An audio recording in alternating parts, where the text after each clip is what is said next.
Hello दोस्तों, स्वागत है आपका डीसीसी में।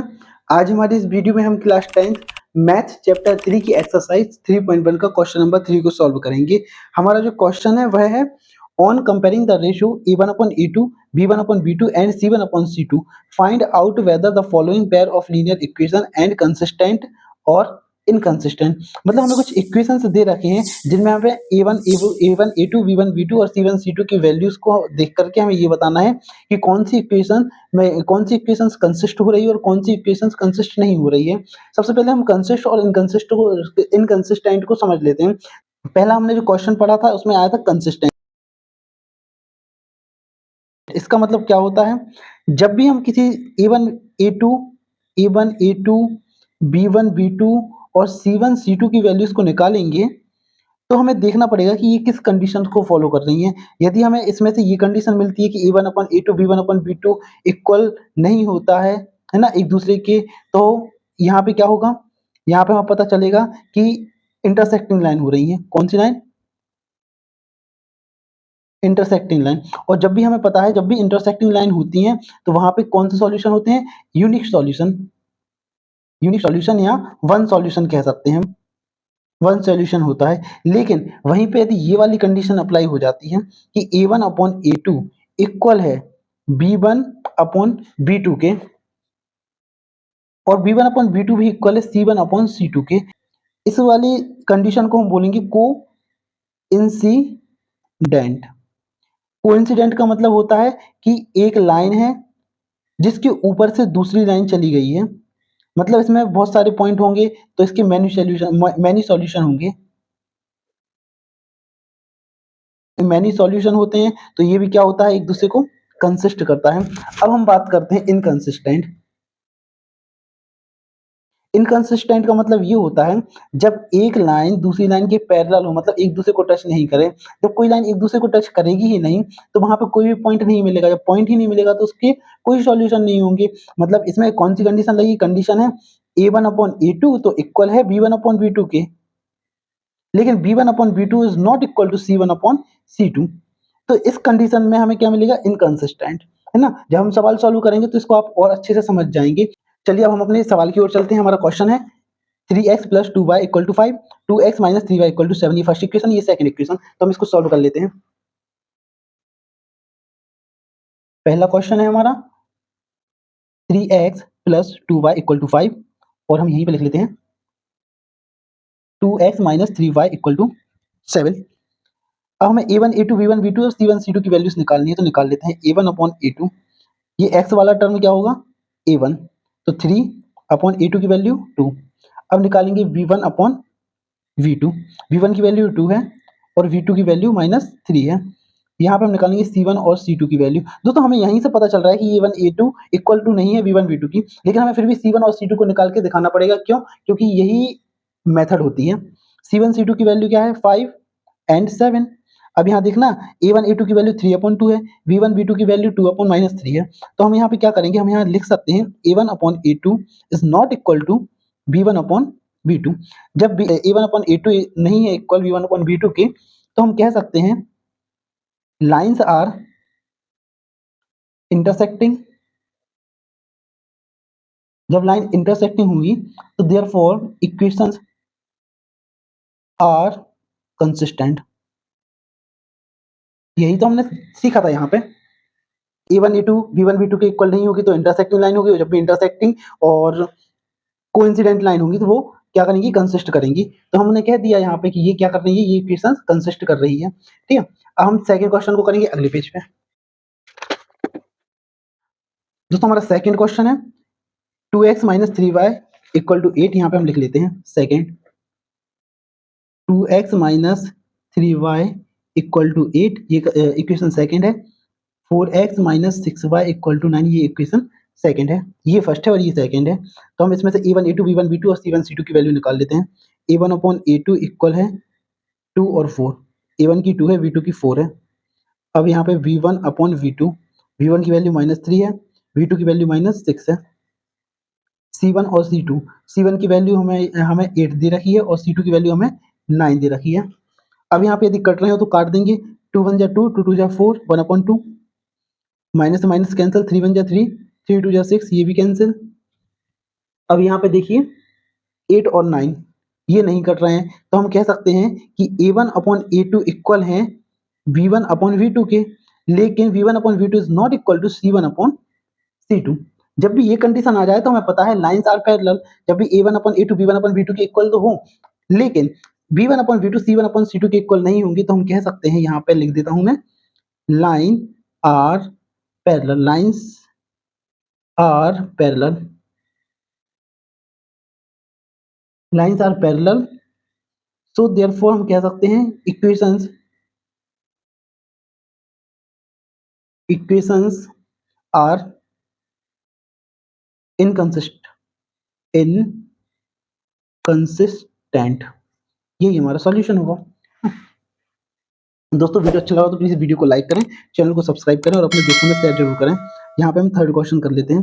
दोस्तों बहुत मेहनत करता हूँ आप लोगों के लिए, तो दोस्तों मेरी मेहनत का थोड़ा सा मान रखिएगा और वीडियो को जितना हो सके लाइक शेयर और वीडियो चैनल को सब्सक्राइब तो कीजिएगा ना।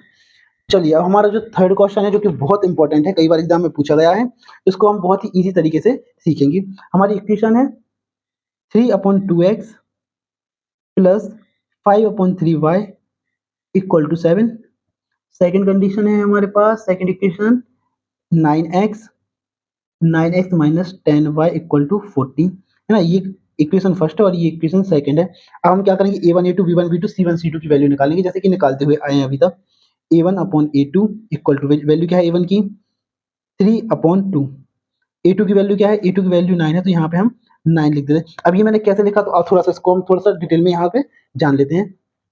यहाँ यहीं पे बता देता हूँ मैं दोस्तों। यदि मैं लिख दूं 3/2 अपॉन में, ये मान लो a1 की वैल्यू है और a2 की वैल्यू मैं यहाँ पे लिख दूं 9, है ना। अब मैंने क्या किया, यहाँ पे इसके नीचे कुछ नहीं तो मैंने 1 ले लिया।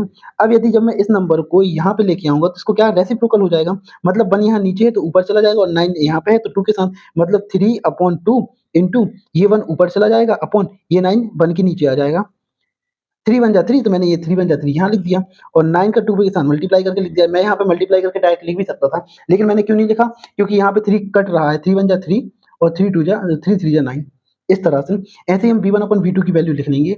v1 upon v2 equal to, v1 upon v2 की वैल्यू क्या है, ये है 5/3 इंटू और v2 की वैल्यू क्या है 10, तो हम डायरेक्ट 10 लिख लेते हैं। क्यों लिखी, क्योंकि ये कट रही है, 5 1 जा 5 और 5 2 जा 10, ये भी कटा तो हमने काट दिया। अब लिख लेते हैं हम c1 अपॉन c2 की value, c1 upon c2, c1 की वैल्यू क्या है 7 और c2 की वैल्यू 14। क्या ये कट रहे हैं, हाँ कट रहा है, 7 1 जा 7 और 7 2 जा 14। तो हम देख सकते हैं दोस्तों, हमें a1 अपॉन a2 की वैल्यू 1/3 मिली। एक मिनट, 3 2 जा 6, 1/6, 3 2 जा 6, यहाँ पे ये बचा था ना, और यहाँ पे भी हमें क्या 1 का 1, 3 2 जा 6, लेकिन यहाँ पे 1/2 मिल गया।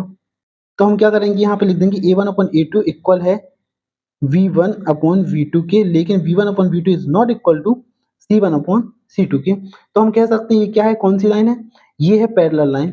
और जब भी पैरेलल लाइन आ जाती है, जब भी पैरेलल लाइन आ जाती है तो क्या होता है, इनकंसिस्टेंट। लिख देते हैं, lines are parallel, lines are parallel, therefore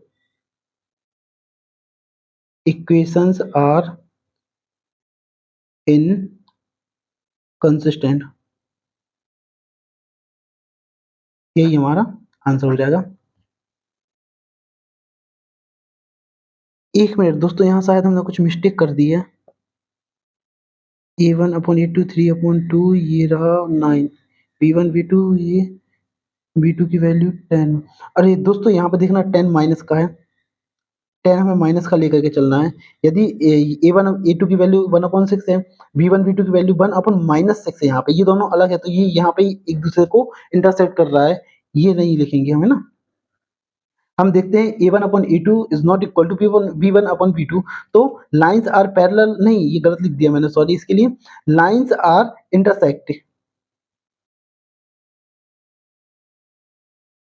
lines are intersecting, therefore equations are consistent. Lines are intersecting, equations are consistent, तो ये हमारा आंसर होगा। दोस्तों थोड़ा सा यहाँ पे माइनस प्लस का आप लोग भी ध्यान दीजिएगा, कई बार इसमें कंफ्यूज हो जाते हैं। चलिए अब नेक्स्ट जो हमारा फोर्थ क्वेश्चन है वो भी बहुत आईएमपी है ना, इस पे टिक लगा लीजिए आईएमपी करके, कई बार एग्जाम में ये भी पूछा गया है। तो चलिए इसको और हम यहाँ पे सॉल्व कर लेते हैं। Fourth question, 5x minus 3y equal to 11, second equation है माइनस का 10x plus 6y equal to minus 22। अब यहाँ पे हम क्या करेंगे, वही जो सेम किया है, a1 अपॉन a2 की वैल्यू, v1 अपॉन v2 की वैल्यू और c1 अपॉन c2 की वैल्यू। a1 की वैल्यू 5 है, a2 की वैल्यू माइनस 10 है, v1 की वैल्यू माइनस 3 है, v2 की वैल्यू 6 है, c1 की वैल्यू 11 है और c2 की वैल्यू माइनस 22 है। अब दोस्तों एक चीज याद रखिए, जब भी फ्रैक्शन में चाहे माइनस ऊपर आ जाए या नीचे आ जाए, मतलब डिनोमिनेटर में आ जाए माइनस या न्यूमिनेटर में आ जाए, वो माइनस दोनों का ही होता है ना। मतलब इस वैल्यू को हम ऐसे भी लिख सकते हैं -5/10। इससे हमारे आंसर को या हमारे कोई मार्क्स नहीं कटेंगे, आंसर में भी कोई इफेक्ट नहीं पड़ेगा। अब यहाँ पे यदि ये कट रहे हैं तो हम काट देते हैं, 5 1 जा 5, 5 2 जा 10, माइनस यहाँ है हम यहाँ लगा सकते हैं, इक्वल टू -1/2, माइनस यहाँ है माइनस यहाँ लगा दो, 3 1 जा 3, 3 2 जा 6, ये यहाँ पे इसको भी हम ऐसे ही कर सकते हैं, 11 1 जा 11, 11 2 जा 22 माइनस का, है ना। तो हम कह सकते हैं a1/a2 इक्वल है v1/v2 के, v1/v2 इक्वल है c1/c2 के।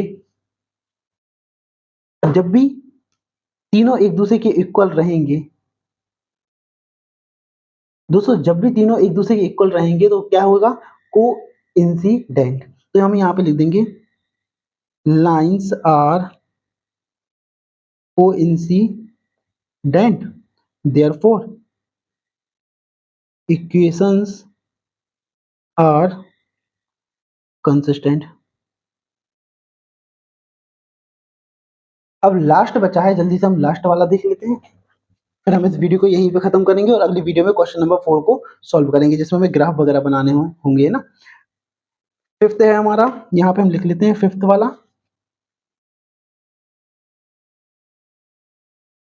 4/3, ये अपन वाला जैसे कि हमने क्वेश्चन नंबर 3 में किया है वैसे ही करेंगे, plus 2y equal to 8, equation second लिख लेते हैं हम यहाँ पे, 2x plus 3y equal to 12। अब वही a1/a2, a1/a2 की वैल्यू, a1 की वैल्यू क्या है 4/3, तो इसको हम 4/3 ऐसे ही लिख लेते हैं, a2 की वैल्यू 2 है तो यहाँ पे हम 2 लिख लेते हैं, v1/v2, v1 की वैल्यू क्या है 2, v2 की वैल्यू क्या है 3, c1 और c2 की वैल्यू, c1 की वैल्यू है 8 और c2 की वैल्यू है 12। हम क्या करेंगे, इसको काट काट देंगे, 2 1 जा 2, 2 2 जा 4, मतलब 2/3, 2/3 इसका है ही, इसको भी काट दो, 4 2 जा 8, 4 3 जा 12, मतलब a1 देखो, a1 a2 की वैल्यू 2/3, b1 b2 की वैल्यू 2/3, c1/c2 की वैल्यू भी 2/3 है। तो हम कह सकते हैं a1/a2 इक्वल है v1/v2 के और v1/v2 इक्वल है c1/c2 के।